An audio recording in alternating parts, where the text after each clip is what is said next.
ఉన్నతాధికారుల ఆదేశాల మేరకు వాహనాల తనిఖీలు ముమ్మరంగా సాగుతున్నాయి. అందులో భాగంగానే ఆదిలాబాద్ జిల్లా కేంద్రంలోని కొమరం భీం చౌక్లో ట్రాఫిక్ పోలీసులు వచ్చిపోయే వాహనాలను ఆపి తనిఖీలు చేపట్టారు. డ్రైవింగ్ లైసెన్స్, వాహన రిజిస్ట్రేషన్ పత్రాలు, ఇన్సూరెన్స్, ఇతరత్ర పత్రాలు లేని వారికి జరిమానాలు విధించారు. అలాగే ట్రిపుల్ డ్రైవింగ్ చేస్తున్న వారికి కౌన్సిలింగ్ ఇచ్చారు. డ్రంక్ అండ్ డ్రైవ్ పరీక్షలు సైతం నిర్వహించారు.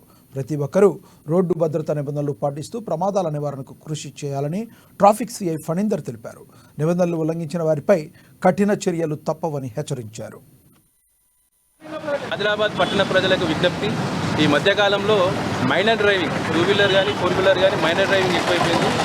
ఎవరైతే 18 ఇయర్స్ బిలో ఉన్న అమ్మాయిలు కానీ అబ్బాయిలు కానీ మైనర్లుగా పరిగణిస్తారు.